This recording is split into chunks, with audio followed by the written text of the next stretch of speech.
அறிவே மனம். உங்கள் உளவியல் சகோதரி எம்.எஸ்.கே. பிரியா. எர்டோமேனியா. ஒரு பெண் தன்னை மிக உயர்ந்த பதவியில் இருப்பவர் தன்னை காதலிப்பதாக நினைத்துக்கொண்டு ஒரு கற்பனையில் இருப்பார். இன்னொரு கற்பனை, தன்னை ஒரு அழகான ஆண் நபர், ஹீரோவாக இருக்கக்கூடிய ஒரு நபர் தன்னை காதலிப்பதாக நினைத்துக்கொண்டு அதீத கற்பனையில் இருப்பார்கள். இன்னொன்று, அரசியல்வாதி, அரசியல் தலைவர்கள் என்னை காதலிக்கின்றார்கள், அவர்களுடன் நான் வாழ்ந்து கொண்டிருக்கின்றேன் என்று சொல்லக்கூடிய ஒரு வகை. அதிகமான படித்த ஒரு ஆண்மகன், அழகாக இருக்கக்கூடிய ஒரு ஆண்மகன், அதிகமாக ஆடம்பரம் இருக்கக்கூடிய ஒரு ஆண்மகன், இப்படி பல வகையில் இவங்கள் தன்னை காதலிப்பதாக, இவர்கள்தான் என்னை காதலித்து டார்ச்சர் செய்கிறார்கள், நான் அமைதியாக இருக்கின்றேன் என்று ஒரு சுய கற்பனையை செய்து கொண்டு வாழ்ந்து கொண்டிருப்பார்கள். இதை மற்றவர்களிடம் சொல்லி நம்ப வைக்கவும் செய்வார்கள். அது மட்டுமன்றி, நாங்கள் இருவரும் காதலிக்கின்றோம், எங்களை சேர்த்து வைத்தே ஆக வேண்டும் என்று அதிகமாக குடும்ப நபர்களிடம் வாதிடுவார்கள், விதண்டாவாதம் செய்வார்கள். அதீத கற்பனையோடே இவர்கள் வாழ்ந்து கொண்டிருப்பார்கள். இது இந்த பெண்ணுக்கு பருவ வயதில் மட்டும் வந்திருக்குமா அப்படின்னு பார்த்தா, இவங்களோட ஆரம்ப காலகட்டத்தில் சிறு வயதாக இருக்கிறப்பவே இது போன்ற எண்ணம் இவர்களுக்குள்ளே இருக்கும். பெற்றோர்களுக்கு அது தெரியாது. நீ பேசாமல் இரு, இதெல்லாம் கற்பனை அப்படின்னு சொல்லி தட்டி விட்டுருவாங்க. இல்லை பின்னாடி சரியாயிருன்னு சொல்லி கண்டுக்காமல் விட்டுருவாங்க. இன்னும் ஒரு சிலர் பூஜை இந்த மாதிரி செஞ்சு அதுக்குள்ளே போயிட்டு பின்னாடி சரியாயிருன்னு விட்டுருவாங்க. அப்போ ஒரு பெண்ணுக்கு ஆரம்ப வயது, அதாவது ஒரு 7 வயசு 8 வயசு இருக்கிறப்பவே இது போன்று எண்ணம், சிந்தனை, கற்பனை சார்ந்து இவங்களுக்குள்ள அதிகமாக போயிட்டுருக்கிறப்ப, இவங்களுக்கு இளம் வயதில் இந்த பிரச்சனை அதிகமாயிருது. இதோட காதல் அப்படிங்கிற உணர்வும் உணர்ச்சியும் இவங்களுக்கு அதிகமாயிருது. கற்பனையிலேயே இவங்க காதலிச்சிட்டு இருப்பாங்க, கற்பனையிலேயே இவங்க வாழ்ந்துக்கிட்டு இருப்பாங்க. இவங்க கற்பனையில் அதிகமாக வெளியில் போயிட்டு வந்ததாகவும் சொல்லுவாங்க. அதிகமாக நாங்கள் இன்றைக்கெல்லாம் இவ்வளோ எல்லாம் பேசணும்னு சொல்லி ஒரு கற்பனை சார்ந்த எண்ணத்தை மற்றவர்களிடத்தில் சொல்லி சந்தோஷப்பட்டுக்கிட்டே இருப்பாங்க. இந்த கற்பனை சார்ந்த உணர்வுகள், உணர்ச்சிகள் இவங்களால கட்டுப்படுத்தவே முடியாது.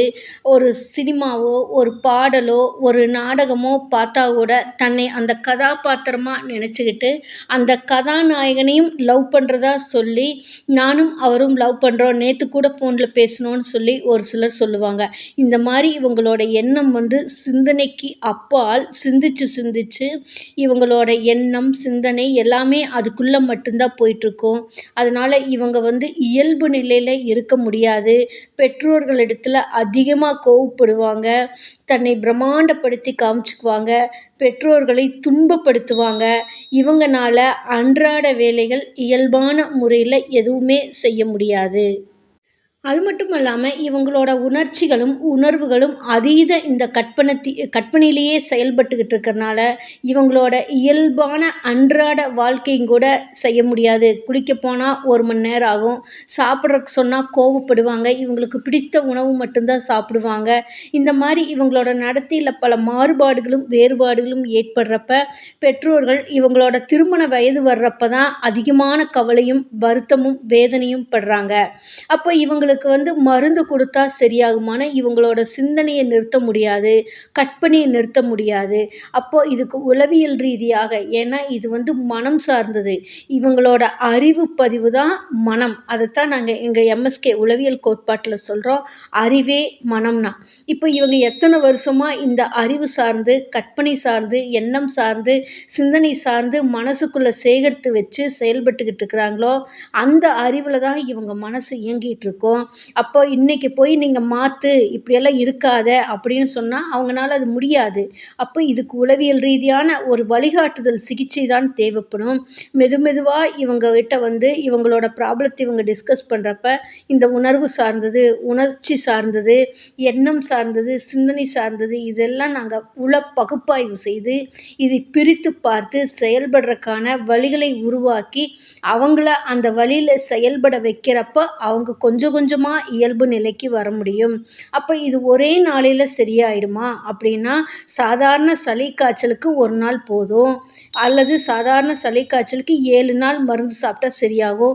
அதே ஒரு வைரல் ஃபீவர் அப்படின்னா அதுக்கு டைமிங் டேர்ம்ஸ் தேவைப்படுது. அதே மாதிரி இவங்களோட மன இயக்கத்தை பொறுத்து, எத்தனை வருஷம் இந்த பிரச்சனை இருக்குதுங்கிறத பொறுத்து இவங்களுக்கான உள பகுப்பாய்வு செய்கிறப்ப இவங்களுக்கான அந்த குணமடையக்கூடிய இயல்பு நிலைக்கு வரக்கூடிய காலங்கள், நேரங்கள் தேவைப்படும்.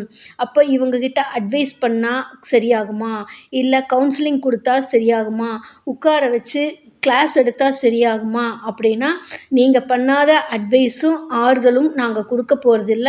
இவங்களோட நாலேஜ் பாத், அறிவின் பாதையில் ஏற்பட்ட எண்ணம், சிந்தனை, கவலை, ஏக்கம், வெட்கம், உணர்ச்சி இது எல்லாம் பகுப்பாய்வு செய்து தான் மெதுவாக இவர்களை செயல்படுவதற்கான வழிகளை உருவாக்குறோம். அந்த வழியில் அவங்க செல்றப்ப இயல்பு நிலைக்கு வர்றதுக்கு நிறைய வாய்ப்புகள் இருக்குது. இதுக்கு எங்களோட MSK லைஃப் கிளினிக் ஃபவுண்டேஷனில் MSK மென்டாரிங் ப்ரோக்ராம் கொடுத்து கொண்டு வருகின்றோம்.